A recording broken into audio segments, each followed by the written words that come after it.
All right, let's talk about something that's on a lot of our minds. What if I told you that some of the most common foods, the ones sitting in your kitchen right now, might be increasing your risk of cancer? It's a really sobering thought, but the science we're going to dive in today shows this incredibly powerful link between our diet and our long-term health. So today, we're going to explore the research and really shine a light on certain foods we should all be a little more mindful of. Just let that sink in for a second.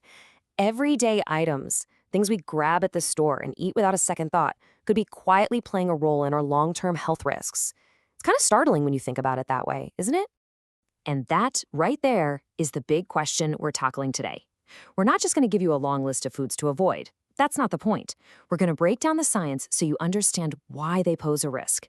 That way, you can make choices that feel truly informed and right for you. Okay, so here's how we're going to break it all down.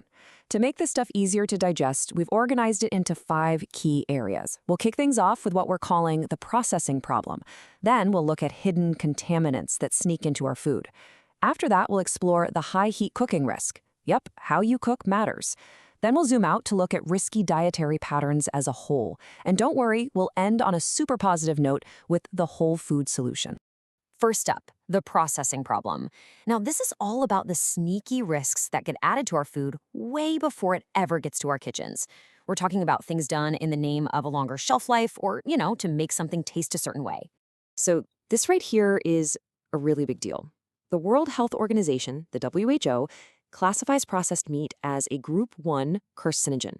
You know what else is in that category? Tobacco and asbestos. Wow. Let that sink in. And it's not just about cured meats like salami. This also includes smoked meats, where the smoking process itself can create some really hazardous compounds.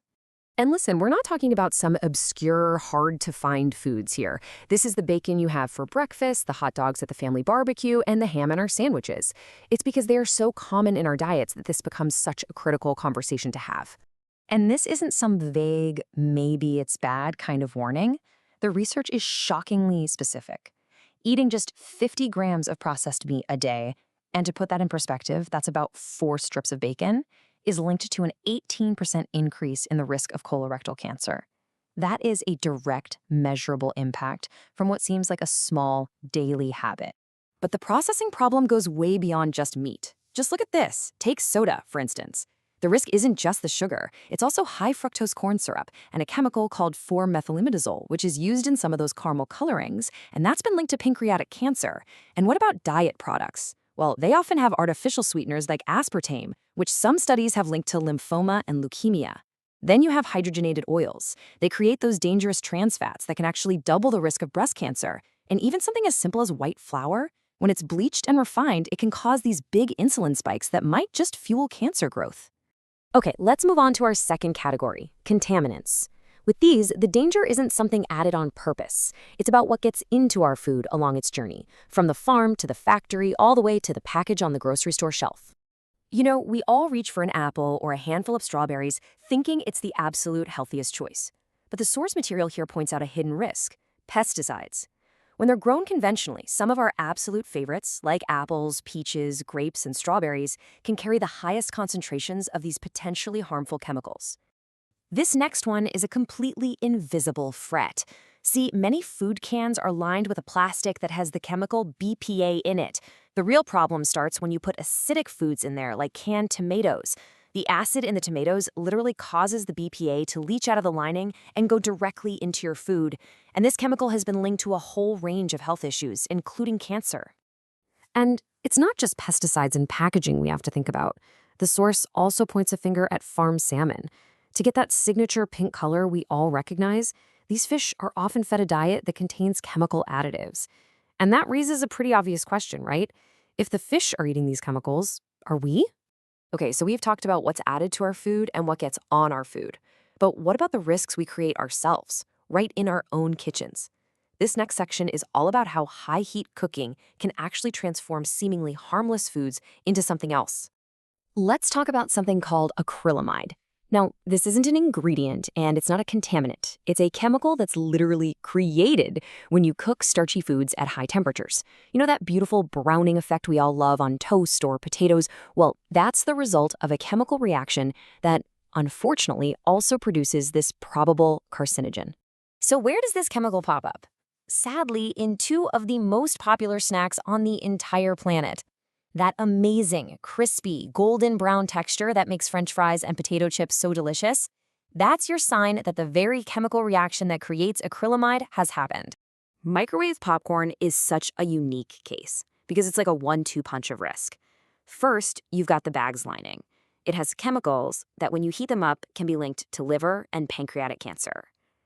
But then there's a second risk. The artificial butter flavoring itself has been associated with a really serious lung condition. It's a dual threat. Let's shift gears a little bit. So far, we've been looking at specific foods and items. But sometimes the risk isn't from a single food, but from a broader pattern. How we eat over time. It's when the habit itself becomes the hazard. The source really highlights three major risk patterns here. First up is alcohol, which has actually been classified as a known cancer agent for decades. Second, a high intake of red meat. Now, while it's not considered as high risk as processed meat, the WHO still calls it a probable carcinogen. And third, high-fat diets in general, mainly because they contribute to obesity, which is itself a huge risk factor for several types of cancer. Now, this is a perfect example of just how complicated nutrition science can be. When we look at dairy, the research kind of points in two different directions. Some studies suggest a link between things like milk and cheese and an increased risk of ovarian and prostate cancers. But other research shows that the calcium in dairy might actually help decrease the risk of bowel cancer. It's a really powerful reminder that it's rarely a simple case of good or bad. So, after hearing all of this, you're probably wondering, what can I actually do? Well, the solution, according to the source material, is to embrace a whole food approach. And what's great is that this one simple shift tackles a bunch of problems all at once. Choosing organic helps you avoid pesticides. Prioritizing whole, unprocessed foods lets you sidestep all those industrial processing risks. And building your meals around plants gives you this powerful, nutrient-dense foundation for your health. Ultimately, this information isn't about being scared. It's about feeling empowered. Understanding what's in our food gives us the power to make better choices. Because as the saying goes, food can be the best medicine of all. So the question I want to leave you with is this: what's one small, positive change you could make to your diet starting today?